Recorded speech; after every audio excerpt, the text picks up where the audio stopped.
Chapter number 3 पढ़ेंगे। तो अगले हमने काव्य पढ़ा था कि एक जगत एक लोक, और आज हम पढ़ेंगे चैप्टर नंबर 3 समझदार नन्ही। समझदार नन्ही पाठ के लेखक का नाम है शंकर सुल्तानपुरी। शंकर सुल्तानपुरी ने दो प्राणी समझदार नन्ही में दो प्राणी में बहुत अच्छा हमें सिखाया है कि एक नन्ही है, एक बत्तख की छोटी बच्ची है। तो बत्तख की छोटी बच्ची के बहुत उसने समझदारी दिखाई है, वो हमें इस पाठ में सीखना है। तो नन्ही बहुत समझदार थी, भलाई करने वाली उसका स्वभाव था। तो इस पाठ में शंकर सुल्तानपुरी ने हमें ये सिखाया है कि नन्ही के उदाहरण के माध्यम से कि हमें दूसरों के लिए हमारा स्वभाव नहीं छोड़ना चाहिए। हमारा अच्छा स्वभाव हो तो हम सामने बुरे लोग हो तो बुरे लोगों के लिए हमें बदला लेने के लिए हमें हमारा स्वभाव नहीं छोड़ना चाहिए। यहाँ पे एक छोटी बत्तख की बच्ची है और एक बिच्छू है। तो बत्तख की जो बच्ची है वो उसका स्वभाव समझदारी वाला, अच्छाई करने वाला, भलाई करने वाला है, और जो बिच्छू है तो बिच्छू का स्वभाव क्या है? डंक मारना, दूसरों को हानि पहुंचाना, निर्दोष जीव को डंक मारना। तो नन्ही वो बिच्छू को 2 बार बचाती है और बिच्छू फिर भी नन्ही को डंक मार देता है, और फिर भी नन्ही उसे बदला लेने के बजाय बार बार उसको बचाती रहती है। तो बिच्छू भी अपना स्वभाव बदलने के लिए मजबूर हो जाता है। तो इस पाठ में नन्ही ने बार बार अपनी भलाई की तो सामने जो बिच्छू था उसके स्वभाव का भी परिवर्तन आ गया। तो हमें ये पाठ में से ये सीख मिलना है कि बार बार हम भलाई करके बुरे लोगों को अच्छाई करने के लिए मजबूर कर देते हैं।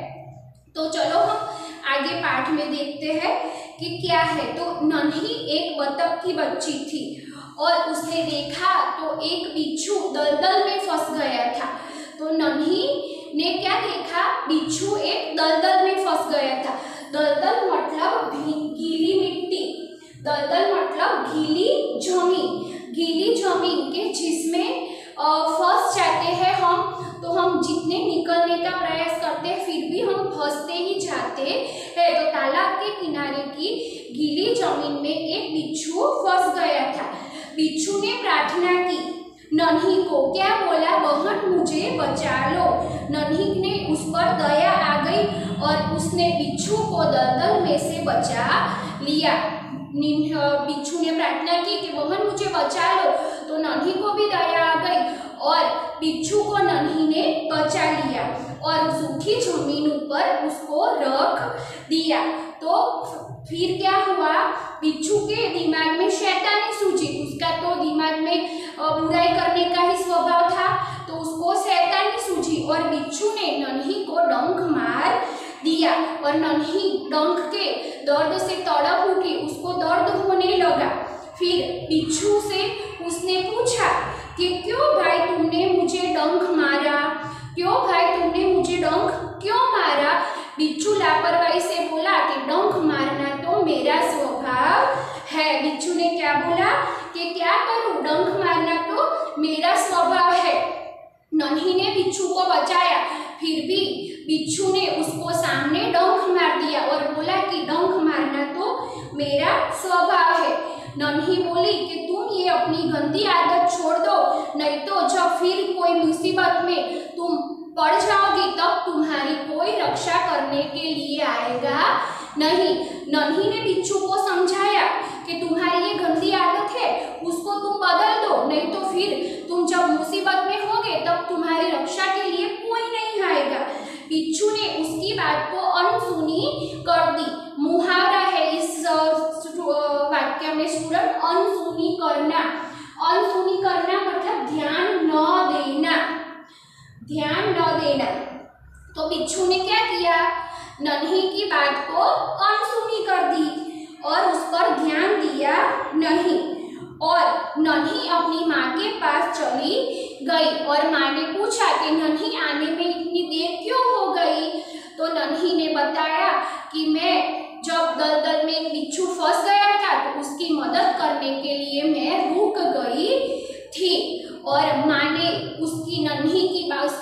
बच्ची नन्ही की बात सुनी कि मेरी बेटी ने तो दूसरों की मदद की, तो वो बहुत खुश हो गई।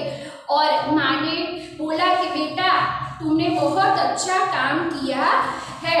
और आगे नन्ही ने बोला कि मैंने तो उसकी मदद की फिर भी, लेकिन बिच्छू ने मुझे डंक मार दिया था। तो माँ ने क्या बोला कि बिच्छू तो अपनी गंदी आदत का गुलाम है, कि बिच्छू तो अपनी गंदी आदत के लिए मजबूर है, वो तो डंक मारेगा ही। वो भी मुहावरा है स्टूडेंट, गंदी आदत का गुलाम। गंदी आदत का गुलाम मतलब गंदी आदत का मजबूर, गंदी आदत का मजबूर, गंदी आदत के लिए मजबूर कर देना कि वो मजबूर है। आगे माँ उसे क्या समझाती है कि तुम उसे जितनी भी चाहे उतनी बार बचा लो, लेकिन वो डंक मारना नहीं छोड़ेगा, क्योंकि बिच्छू का स्वभाव क्या था, डंक मारना। तो माँ ने नन्ही को समझाया कि तुम उसे कितनी भी बार बचा लो, लेकिन वो अपनी गंदी आदत नहीं छोड़ेगा। और नन्ही ने भी एक वचन लिया कि माँ मैं बिच्छू की गंदी आदत छुड़वा कर ही रहूंगी। माँ को वचन दिया नन्ही ने कि मैं अब बिच्छू की गंदी आदत को छुड़वा कर रहूंगी। कुछ दिन बाद बिच्छू के प्राण पुनः संकट में पड़ गए, पुनः संकट में, तो फिर से वो संकट में आ गया। इस बार वो पानी की धारा में बह रहा था, पानी की जो प्रवाह जा रहा था तालाब में, उसमें वो बह रहा था। और तब भी उसके प्राण संकट में आ गए थे। मौत को सामने देखकर बिच्छू को किसकी याद आ गई, बिच्छू को नन्ही की याद आ गई। मौत सामने देखकर बिच्छू को फिर से नन्ही की याद आ गई कि पहली बार भी मुझे नन्ही ने बचाया था, तो इस बार भी उसको नन्ही की याद आ गई। और वो नन्ही को पुकारने लगा, नन्ही को पुकारने लगा। और नन्ही को बिच्छू की करुण पुकार सुनकर वो फटाफट नन्ही बिच्छू के पास दौड़ी आई।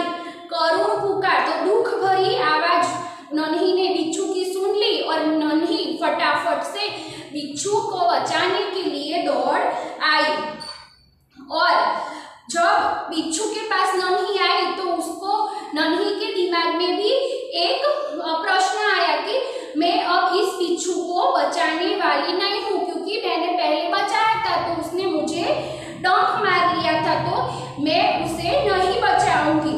फिर उसे थोड़ी देर बाद ऐसा लगा कि चलो मैं बचाती हूँ, शायद वो अपनी ये गंदी आदत है, गंदा स्वभाव उसने छोड़ दिया होगा। ऐसा सोचकर फिर से नन्ही ने बिच्छू को बचाया, बिच्छू को बचाया। और नन्ही ने भी दोबारा बिच्छू को बचाया। और बिच्छू ने अपने स्वभाव के अनुसार, बिच्छू ने अपने स्वभाव के अनुसार वो नन्ही को काटने के आगे आया। जब नन्ही ने बिच्छू को दोबारा बचाया कि शायद उसने अपनी गंदी आदत छोड़ दी होगी, तो चलो मैं उसको बचाती हूँ, वो बदल गया होगा। लेकिन बिच्छू ने अपना स्वभाव नहीं बदला था, वो तो अपना स्वभाव का गुलाम था, मजबूर था। तो फिर से वो बिच्छू नन्ही को काटने के लिए आगे आया। तो नन्ही ने क्या किया, नन्ही मुस्कुराकर बोली, बिच्छू भाई ठिठक क्यों गए, आओ डंक मारो। ठिठक जाना तो रुक जाना। स्टूडेंट, ठिठक जाना मतलब होता है रुक जाना। वो बोलने लगी कि बिच्छू भाई तुम क्यों रुक गए, आओ डंक मारो। तो बिच्छू शर्म से पानी पानी हो गया। शर्म से पानी पानी हो जाना तो बहुत लज्जित होना, बहुत लज्जित होना। उसे शर्म आई कि ये मैं क्या कर रहा हूँ, नन्ही ने तो मुझे दो बार मुझे जीवन दान दिया, मेरे प्राण बचाए, फिर भी मैं वो नन्ही बतख को काटने लगा था, तो मुझे पछतावा होने लगा। फिर नन्ही बोली कि सॉरी, बिच्छू ने बताया कि बहन एक बात बताओ, मैंने सदा तुम्हारे साथ विश्वासघात किया, फिर भी तुमने मेरे साथ भलाई ही की, ऐसा क्यों। तो बिच्छू पूछ रहा है कि मैंने तो दो बार आपको, पहली बार तो काटा और दूसरी बार मैंने आपको काटने का प्रयास किया, फिर भी तुमने मुझे बचाया, ऐसा क्यों? तो नन्ही बता रही है कि भलाई करना मेरा स्वभाव है। नन्ही का स्वभाव कैसा था? दूसरों की मदद करना, भलाई करना। तो नन्ही ने बोला कि भलाई करना मेरा स्वभाव है, तुम्हें बदला लेने के लिए मैं मेरा स्वभाव नहीं छोड़ूंगी। कि तुमने बुरा किया तो मैं तुम्हारे साथ बदला लेने के लिए मैं अपना स्वभाव क्यों छोड़ूं? मेरा काम तो बचाना है। मैं मुसीबत में आ पड़े तो हर पूरे समय में जो है उसको मैं हर बार बचाती ही रहूंगी। तुम्हारा काम क्या है? डंक मारना है तो तुम मारते रहो, और मेरा काम है बचाना, तो मैं बचाती रहूंगी और देखते हैं कि कौन जीतता है। ऐसा नन्ही ने बिच्छू को बोला। हम भी जानते हैं कि किसकी जीत होती है? सच्चाई की, भलाई की, बुरे की जीत होती नहीं है। तो चलो स्टूडेंट आगे देखते हैं। तो बिच्छू पछतावे से भर गया। बिच्छू को पछतावा होने लगा कि ये क्या किया मैंने, ये नन्ही इतनी छोटी है फिर भी वो बहुत समझदार है। तो उसने बोला कि नन्ही बहन, तुम जीत गई, मैं हार गया। मैं वचन देता हूँ कि मैं अब किसी भी निर्दोष जीव को डंक नहीं मारूंगा। बिच्छू का भी स्वभाव का परिवर्तन हो गया। नन्ही ने बार बार भलाई की तो बिच्छू के स्वभाव में भी परिवर्तन आ गया, पर उसने बोला कि मैं अब किसी निर्दोष जीव को नहीं डंक मारूंगा। तो नन्ही खुश होकर नदी में चली गई। फिर से नन्ही खुश हो गई। उसने बहुत अच्छा दूसरे का जो बुरा स्वभाव था उसका स्वभाव में परिवर्तन लाया था, तो वो बहुत खुश हो गई। और माँ ने भी आज माँ के पास चली गई और माँ ने आज भी फिर से नन्ही को पूछा कि नन्ही बेटी, तुम कहाँ रुक गई थी, इतनी देर क्यों लग गई? तो फिर से नन्ही माँ को बता रही है कि मैं बिच्छू के प्राण पुनः संकट में आ गए थे तो मैं उसको बचाने लग गई थी, और पूरी घटना माँ को उसने बताई। तो प्यारी मियाँ क्या बोली कि समझदार नन्ही बोली कि मेरी बेटी समझदार, कि हम भी ऐसे अच्छे काम करते हैं और माँ को बताते हैं तो माँ हमारी गर्व से बोलती है कि शाबाश बेटा। तो ऐसे उसको भी गर्व हुआ और नन्ही को उसने शाबाशी दी कि समझदार नन्ही मेरी, कितनी आपने बहुत अच्छा काम किया है अपनी कम उम्र में। तो हमें भी नन्ही से यही सीखना है कि हमें भी ऐसी भलाई का ही काम करना है। हमेशा जीत भलाई की ही और सच्चाई की ही होती है। और माँ ने बोला कि भले लोग अपनी बार बार की भलाई से किसी बुरे लोगों को भला बनने के लिए मजबूर कर देते हैं।